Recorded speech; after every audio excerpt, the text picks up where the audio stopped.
Sebelum Sunan Muria mendirikan masjid, yang kemudian dikenal dengan Masjid Sunan Muria, di sekitar Gunung Muria telah didirikan pesigitan atau semacam masjid kecil. Nama pesigitan itu sekarang menjadi nama sebuah dukuh, yaitu Dukuh Pesigitan, yang terletak di Desa Kajar, Kecamatan Dawe, Kabupaten Kudus. Konon, pada suatu malam, dengan kesaktiannya, Sunan Muria mendirikan pesigitan. Sunan Muria mendirikan masjid dalam waktu semalam dengan syarat tidak sampai waktu fajar. Namun, ketika masih dalam proses pendirian pesigitan, Sunan Muria melihat warna putih yang disangkanya sebagai tanda matahari terbit. Seketika itu ia membatalkan pendirian pesigitan. Namun, setelah diteliti, warna putih itu ternyata tumpukan kapuk kapas yang dijemur oleh masyarakat setempat. Apa boleh buat, karena telanjur berhenti, ia tidak lagi melanjutkan pembangunan pesigitan. Sisa bangunan yang berupa patahan batu bata dan pecahan batu kenteng sampai sekarang masih ada. Masyarakat menyebutnya sebagai Masjid Bubrah.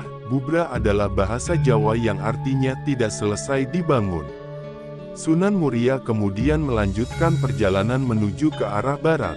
Sampai di daerah perbukitan Gunung Muria yang terletak di sebelah barat bumi perkemahan Kajar, Sunan Muria mulai mendirikan sebuah masjid lagi. Masjid tersebut dikenal dengan nama Masjid Petaka. Konon katanya, ketika Sunan Muria masih dalam proses mendirikan masjid, beliau mendengar kokok ayam jago dan gonggongan anjing padahal pendirian masjid belum selesai.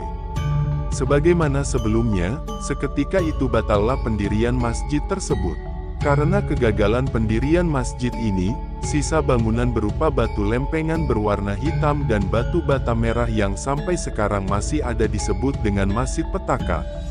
Sunan Muria melanjutkan perjalanan menuju ke wilayah perbukitan yang lebih tinggi untuk membangun masjid lagi. Bukit ini terletak di kawasan Gunung Muria yang tinggi dan jauh dari kebisingan.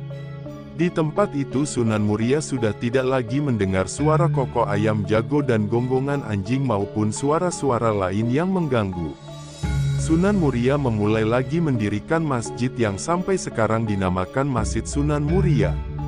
Tiang masjid itu terbuat dari kayu jati, fondasinya dari batu yang ada di sungai di sekitar masjid, atap dan dindingnya terbuat dari alang-alang. Sebelum fajar, masjid itu sudah selesai dibangun. Setelah selesai mendirikan masjid, Sunan Muria beristirahat sejenak untuk kemudian mengumandangkan azan subuh di tempat itu. Setelah itu beliau segera melaksanakan salat subuh. Pagi harinya, dengan kesaktian yang dimilikinya, beliau menjemput istrinya yang masih berada di lereng Gunung Muria. Singkat cerita, Dewi Sujinah, istri Sunan Muria diboyong ke rumah mereka di dekat Masjid Muria itu. Kabar selesainya pendirian masjid itu didengar oleh Sunan Kudus. Sore harinya, Sunan Kudus dan Dewi Ruhil, istrinya, datang berkunjung ke masjid yang baru saja selesai didirikan oleh Sunan Muria itu. Namun, istri Sunan Muria, Dewi Sujinah yang merupakan adik kandung Sunan Kudus tidak mau menemui Sunan Kudus dan istrinya, karena merasa malu tidak memiliki perhiasan sebagaimana yang dipakai istri Sunan Kudus. Akhirnya, Sunan Muria membuatkan untaian dedaunan yang disabda menjadi perhiasan emas. Dewi Sujinah sangat senang karena dapat percaya diri menemui kakak dan istrinya dengan segala perhiasan yang diberikan suaminya itu. Melihat Dewi Sujinah memakai perhiasan emas yang cantik dan lengkap, Dewi Ruhil merasa disaingi oleh adik iparnya itu.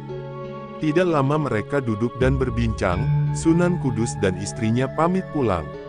Sebelum pulang, Dewi Ruhil berkata pada Sunan Muria, membangun masjid itu diniatkan untuk maslahat, jangan suka memamerkan kekayaan secara berlebihan, kata Dewi Ruhil sekalian berpamitan pada Sunan Muria dan Dewi Sujinah. Sepulang Sunan Kudus beserta istrinya, Sunan Muria yang disangka memamerkan kekayaan merasa sangat menyesal dan kecewa. Dibakarnya masjid yang baru saja didirikannya itu dan membuang kembali perhiasan yang dipakai istrinya, ia menyabdanya kembali menjadi dedaunan. Dia bersabda, dimanapun tempat yang terdapat abu pembakaran masjid ini menjadi bumi saya. Setelah masjid terbakar habis tidak tersisa apapun kecuali arang dan abu. Kemudian, di tempat yang sama dibangun lagi masjid. Diceritakan bahwa pembangunan masjid ini sangat membutuhkan air, padahal air sangat sulit didapatkan. Akhirnya, istri Sunan Muria ikut membantu suaminya dengan cara mencari sumber mata air. Setelah lama mencari dengan susah payah, ditemukanlah sumber mata air Tambak Rejenu yang terletak di puncak Gunung Muria. Setelah dapat menemukan sumber mata air itu, Dewi Sujina merasa kesulitan untuk membawa air tersebut. Untuk itu, dibentangkannya stagen ke bawah hingga ke lokasi pembangunan masjid dan air pun mengalir melalui stagen itu.